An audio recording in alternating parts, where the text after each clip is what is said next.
We got cats and beds and games and stuff. Gaming in bed. Yeah. Welcome back to the Gaming in Bunk Bed playthrough of Dark Souls 2, game where we watch a dark, sort of fantasy-inspired, medieval-inspired combat and exploration game through, and we talk explicitly and at length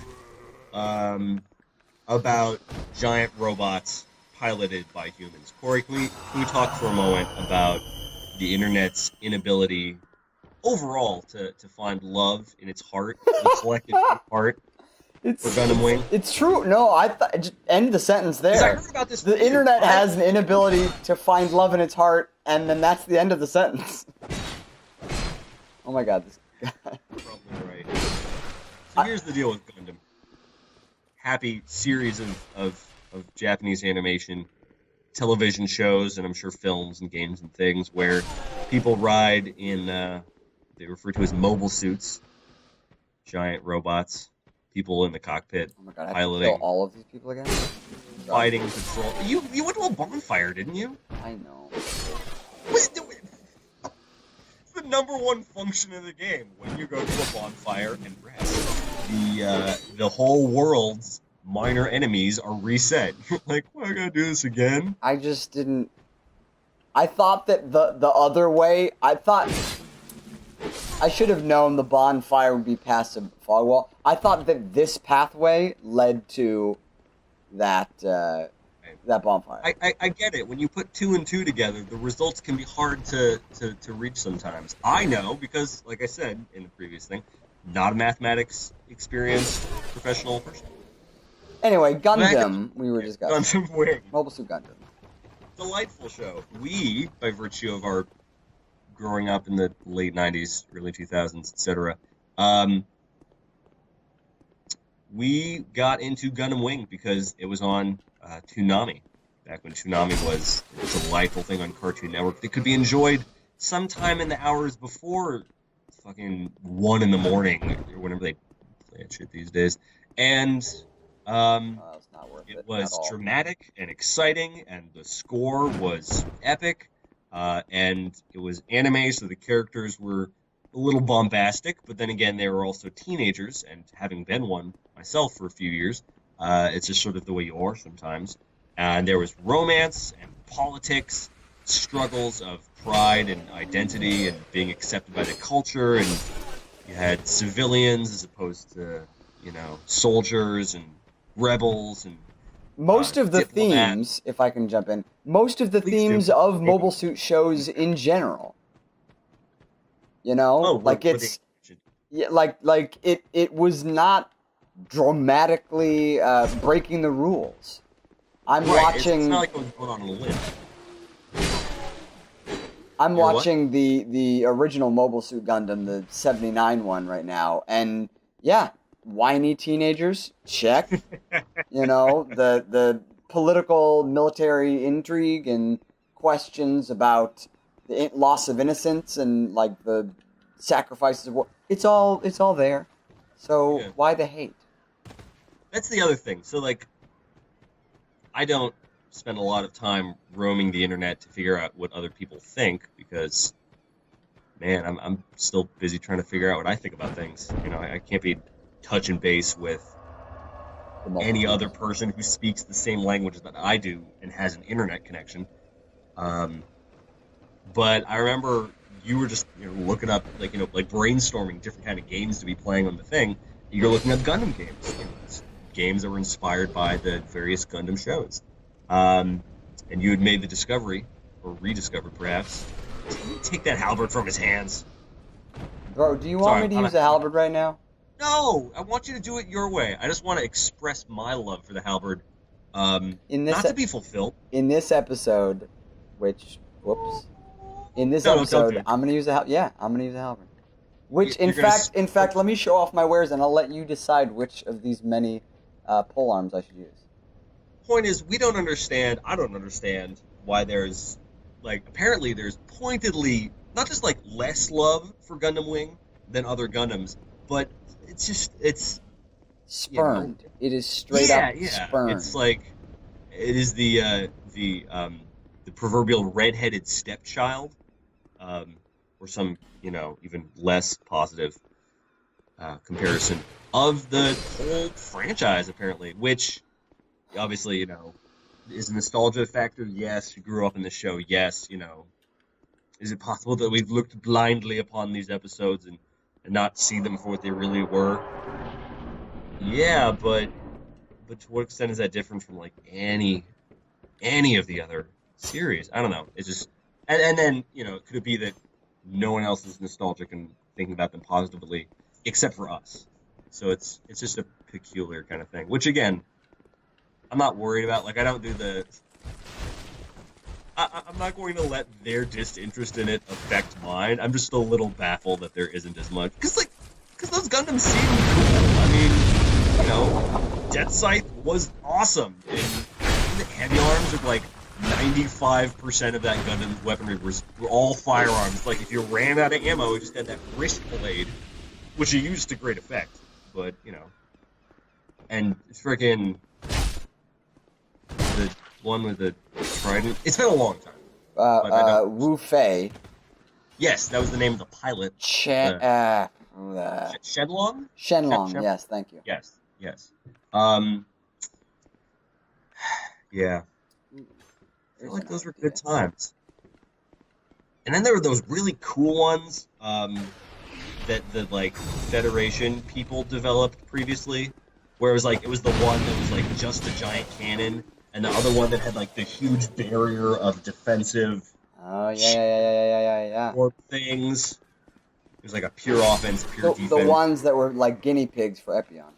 Yeah, exactly. Yeah. Anyway, appreciate you guys putting up with us geeking out and opining about the, comparative not amount of popularity that this very one specific anime from this one specific franchise of animes has compared to the rest. It's just something that was. Oh God. No. Oh, block it or something. Hold on. Fucking push notifications from Facebook. God damn it, I hate the internet. Well, Zach, you're famous. I invited him to record with me on this Let's Play channel. He said he was busy. Looks like he's on the channel anyway. But, that's kind of a nice segue. He was asking me what I think of the new Nintendo Switch that the advertisement just came out today. Yeah. So now we've dated this video and interrupted it. Yes. This game, we've interrupted our playthrough of Dark Souls, in which I was constantly bragging on about the inadequate level. Whoa, shit, passageway? Oh my god, some Zelda shit right there. That's two explosions you almost haven't commented on. I mean, I want to point out earlier how I totally tricked that enemy into swinging into the barrels. Oh wow, yeah, no, I didn't catch that. I was too busy ranting about television, and how it doesn't get as much love in the internet. I'm just fishing for compliments. Are you kidding, dude? Major compliments. I'm going to go back, rewatch all this madness.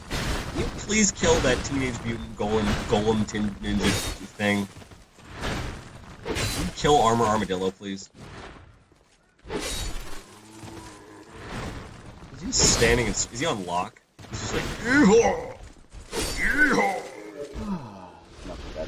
Bloody misery. There we go.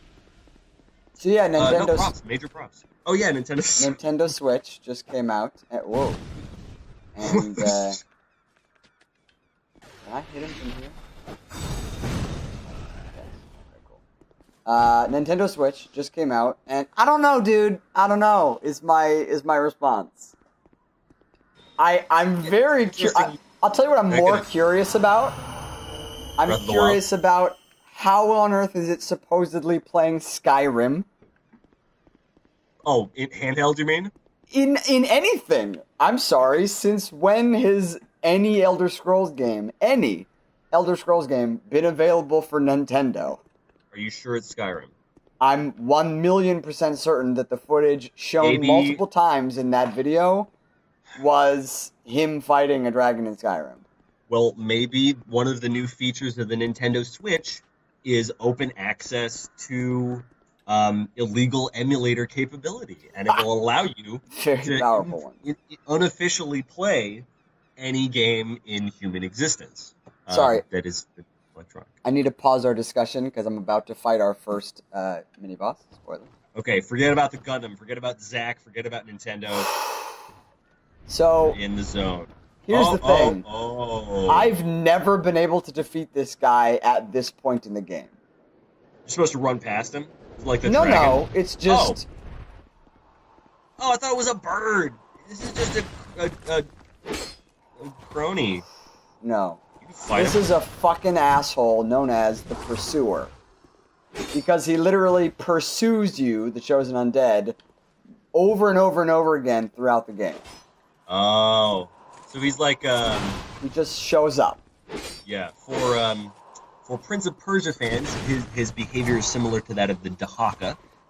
For Alice Madness Returns, I think, isn't there that Executioner character? So he sounds like he's designed to be someone who you're supposed to run away from. No, no, no. Oh. You are Scratch that. able, Sounds this is like my he's a- point, you're able in every single battle to fight him. And there are more than one situation where you absolutely must fight him. The way he works is he'll appear more than once. Some of those battles, he'll appear every time you enter that room. So you have to kill him. Oh god. Yeah, why don't you do just a little less talking, and put the final inch of Uchigatana steel into his flesh. Yeah. Oh, yes! Oh, amazing. Oh, lovely. Well, And then okay. everyone jumps you. But it's okay. That's the real reward of killing a boss. Waking up a room full of enemies. Yeah, seriously. Oh. Hey, look, Congrats. I beat him. Good job. Wait. Righty-ho! Let me, where's, no. Yeah. Wee! I'll do that classic YouTuber Alas. thing where Is I that the use an useful thing to emote. do? Yeah, they're always fucking... Oh, an Estus Flask shard. I can't use Yeah. that. We've shaken one fist at the entire internet for not loving Gundam Wing, and now we're shaking another fist at YouTubers for Gonna make so many friends, you and me. Make so many friends. Hey, those last 4 people in the world who were not shaken to the core by our comments, please join us next time on Gaming in Bunk Bed. Will we fight the Pursuer again, Corey? Yes, maybe that And come episode. back It's more it's pure inevitable. More hot Sophia on Pursuer action. Unless the time amount hasn't gone up. Oh, you were saying goodbye. Are we? We got a little more time. Okay. Guess what? Bonus conversation. Also news that we discovered this morning. Not related to gaming. Not related, so far as I know, to Japan. Exclusively related on 2 music people in the Western world. Well, the old-fashioned version of the Western world. West, of course, is subjective from whichever direction you happen to be facing, Oh my god. and whichever part of the world you happen to be starting in. The important part is Kendrick Lamar, Oh Rick yeah. Rubin are working on a new thing. Corey's in front of a locked door. He's not getting anywhere that way. All right, next What a time on key. Gaming in Bed. I mean bunk bed. Damn it. We're gonna hang out with this. Okay, we're yellow all guy. worked up a little bit. There's a lot of things to be emotional about in the world. We're not going to let that stop us. Clearly, it didn't let Corey stop him. He decimated. Whooped on the Pursuer. I'm Oh, really good. so happy about that. I'm happy for you too. Let's focus on that. Let's let our woes Yeah, let's end on that high. wash away from us and focus on that delightful glory and that beautiful column behind you there, wrapped in that tree. Tree's trying to grab a column there. Is that tree trying to do the thing you do at like a movie theater where you're like, oh, and you like stretch your arm around a girl, which is Yes. to say, That's been made popular, but I don't do that. This tree is. Oh, he's kind of doing it to both pillars. Oh! He's got a column on each arm. Big pimpin'. He's big tree pimpin'. Big. Oh, I'm not saying that big tree pimpin' has to be the name of this episode, but next it's the time name on of Gaming and Bunk Bed. Okay, and people will wonder, like, okay, they're talking about, you know, we're waiting. talking about Nintendo, they're talking about Gundam, they're talking about nothing. And now you've made it. Congratulations. You've made it. Until next time. Later, Au revoir. taters.